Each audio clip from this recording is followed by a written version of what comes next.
ओम शांति। आज की मुरली का टाइटल है वक्त की पुकार।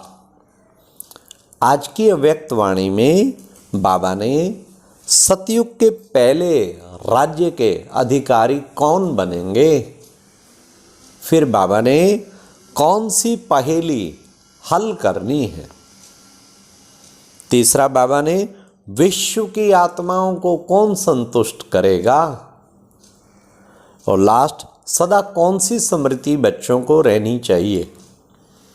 तो आज सुनते हैं 14 नवंबर 78 की अव्यक्त मुरली। मुरली की टाइटल है वक्त की पुकार। सदा स्वयं को ऊंचे से ऊंचे बाप के डायरेक्ट ईश्वरीय संतान समझते हुए सदा समर्थ स्थिति में रहते हो। वर्तमान समय के प्रमाण, जबकि आप सभी पहले से ही समय के चैलेंज प्रमाण एवर रेडी हो, तो समय प्रमाण व्यर्थ का खाता नाम मात्र रहना चाहिए। जैसे कहावत है ना, आटे में नमक के समान, ऐसे समर्थ का खाता 99% होना चाहिए। तभी भविष्य नई दुनिया के लिए 100% सतो प्रधान राज्य के अधिकारी बन सकेंगे। समर्थ का खाता कितना? 99%। अब तो भविष्य राज्य या आपका अपना राज्य आप सबका आवाहन कर रहे हैं। सर्वगुण संपन्न 16 कला संपूर्ण आत्माओं का आवाहन कर रहे हैं। कौन आवाहन कर रहे हैं? हाँ, विशेष बाबा कहते भविष्य राज्य आपका आवाहन कर रहा है। तो बाबा ने कहा सर्वगुण संपन्न 16 कला संपूर्ण आत्माओं का समय प्रमाण वर्तमान स्टेज का चार्ट निकालो चार्ट। आज समर्थ कितना और व्यर्थ कितना, संकल्प और समय दोनों का चार्ट रखो। पता लगा किस किस चीज का चार्ट रखना? समय और संकल्प दोनों का। सारे दिन की दिनचर्या में कौन सा खाता ज़्यादा होता है? अगर अब तक भी, अब बड़े ध्यान से सुनना रिजल्ट, अगर अब तक भी व्यर्थ का खाता 50% या 60% है, तो रिजल्ट लाने वाले को कौन से समय के राज्य अधिकारी कहेंगे? ऐसी रिजल्ट वाले को कौन से समय के राज्य अधिकारी कहेंगे? क्या सतयुग के पहले राज्य के, या सतयुग के मध्यकाल के, या त्रेता के आदिकाल के? आदिकाल के विश्व अधिकारी वही बन सकते हैं जिन आत्माओं का वर्तमान समय, संकल्प और समय पर अधिकार है।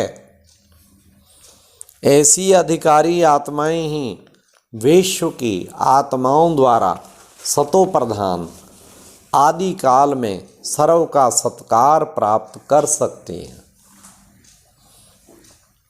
पहले स्वराज्य है और फिर विश्व का राज्य है। जो स्वराज्य नहीं कर सकते वे विश्व के राज्य के अधिकारी भी नहीं बन सकते। इसलिए अभी अपने आप को चेक करो, अंतर्मुखी बन सब चिंतन में रहो। जो आदि में पहले दिन की पहेली सुनाई जाती है, मैं कौन, अब फिर इसी पहेली को अपने संपूर्ण स्टेज के प्रमाण, श्रेष्ठ पोजीशन के प्रमाण, बाप द्वारा प्राप्त टाइटल्स के प्रमाण चेक करो। व्हाट एम आई? यह पहेली अभी हल करनी है।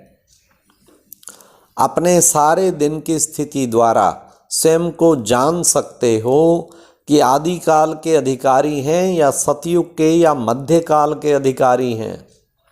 बाबा ने कहा जबकि लक्ष्य ही है आदिकाल के अधिकारी बनने का, तो उसी प्रमाण अपने वर्तमान को सदा समर्थ बनाओ। ज्ञान के मनन के साथ अपनी स्थिति की चेकिंग भी बहुत जरूरी है। हर दिन के जमा हुए खाते में स्वयं से संतुष्ट हैं, या अब तक भी यही कहेंगे जितना चाहते हैं उतना नहीं है? अब तक ऐसी रिजल्ट नहीं होनी चाहिए। जो स्वयं से संतुष्ट नहीं होगा वह विश्व की आत्माओं को संतुष्ट करने वाला कैसे बन सकेगा। जो खुद से ही संतुष्ट नहीं, बाबा कहते कैसे विश्व की आत्माओं को संतुष्ट करने वाला बन सकेगा। सतयुग के आदिकाल में आत्माएं तो क्या, प्रकृति भी संतुष्ट है क्योंकि संपूर्ण है। तो संतुष्ट मणि बनो।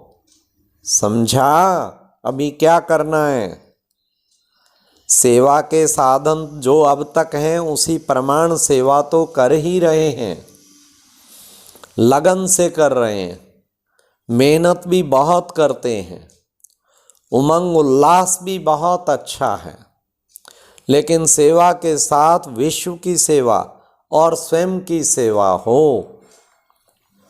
विश्व के प्रति भी रहम दिल और स्वयं प्रति भी रहम दिल बनो। दोनों साथ साथ चाहिए। समय का इंतजार नहीं करना है कि तब तक तो संपन्न हो ही जाएंगे। जब आत्माओं को कहते हो कल नहीं लेकिन आज, आज नहीं अब करो, ऐसे पहले स्वयं से बात करो। ऐसे अब रेडी हैं, सदा ये स्मृति रहती है कि अब नहीं तो कभी नहीं। ऐसे स्वयं से रूरवान करो। अच्छा सुनाया तो बहुत है, अब बाप क्या चाहते हैं? अब सुनाने का समय नहीं लेकिन देखने का समय है। बाप एक एक रतन को संपन्न और संपूर्ण देखना चाहते हैं। समझा? ऐसे इशारे से समझने वाले, सुनने और करने की समानता में लाने वाले, सदा समर्थ बाप की समर्थ याद में रहने वाले, समर्थ स्थिति में होने वाले, सफलता मूर्त श्रेष्ठ आत्माओं को बाप दादा का याद प्यार और नमस्ते। दीदी जी के साथ बातचीत। महारथियों को देख सब खुश होते हैं। क्यों खुश होते हैं? क्योंकि महारथी साकार बाप के समान सबके आगे साकार रूप में संपन्न व श्रेष्ठ हैं। इसलिए महारथियों को बाप भी देख के हर्षित होते हैं क्योंकि समान है। तो समान को देख हर्ष होता है ना। संगम पर ही बाप बच्चों को सेवा के तख्त नशीन बनाते हैं। करण करावनहार है तो करणहार का भी पार्ट बजाया और अभी करावनहार का भी पार्ट बजा रहे हैं। बाप का तख्त होने के कारण तख्त नशीन होने में बोझ अनुभव नहीं होता क्योंकि बाप का तख्त है ना। बाप ने स्वयं तख्त नशीन बनाया। इस निमित्त बनने का तख्त कितना सहज है, कितना सहज है, बहुत सहज है। तो इस बाबा ने कहा तख्त की विशेषता है, इस तख्त में ही विशेष जादू भरा हुआ है जो मुश्किल सेकंड में सहज हो जाती है। इस निमित्त बनने का तख्त समय प्रमाण, ड्रामा प्रमाण, सर्वश्रेष्ठ तख्त और अति सफलता संपन्न तख्त गाया हुआ है। जो भी तख्त पर बैठ सफलता मूर्त बनते हैं, ये अनादि आदि वरदान है इस तख्त को। इस तख्त में के तख्त नशीन भी बड़े गुह्य रहस्य और राजयुक्त आत्माएं ही बनती हैं। बाप दादा महारथियों को वर्तमान समय भी डबल तख्त नशीन देखते हैं। दिल तख्त तो है ही लेकिन ये निमित्त बनने का तख्त बहुत थोड़ों को प्राप्त है। अच्छा फिर मधुबन निवासियों से, मधुबन निवासियों ने बहुत सुना है, बाकी सुनने का कुछ रहा नहीं। सन्मुख सुना, रिवाइज कोर्स सुना, अब बाकी क्या सुनने का रहा है। तो बाबा ने कहा जितने तीर भरे हैं उतने छोड़े हैं। मधुबन निवासियों को 3 प्रकार की सर्विस का चांस है। किस प्रकार की सर्विस का विशेष चांस है? विशेष मधुबन निवासियों को सहज सर्विस का साधन। ये वरदान भूमि या चरित्र भूमि का आधार है। इस भूमि के चरित्र की महिमा अगर किसी आत्मा को सुनाओ तो जैसे गीता सुनने में इतना इंटरेस्ट नहीं लेते, जितना भागवत सुनने में, तो ऐसे प्रैक्टिकल चरित्र सुनाने का साधन मधुबन वालों को है। इस स्थान और चरित्र का भी परिचय दो तो आत्माएं खुशी में नाचने लगेंगी।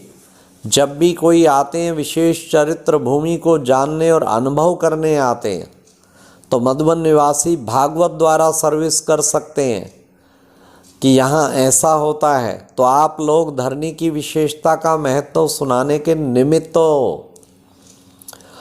जिस नज़र से सब आत्माएं एक एक रतन को देखती हैं, उसी तरह उन्हें बाप की तरफ आकर्षित करो। तो कितनी सेवा है। यहाँ बैठे हुए प्रजा बन सकती है, फैमिली बन सकती है। जैसे ताजमहल में गाइड्स कितने रमणीक ढंग से ताजमहल की हिस्ट्री सुनाते हैं, ऐसे चरित्र सुनाओ तो उन्हें सहज ही याद रहेगी और उस सेवा का फल आपको मिल जाएगा। ठीक है, अच्छा, ओम शांति। और अब यह एक बहुत अच्छी वीडियो भी ज़रूर देखें।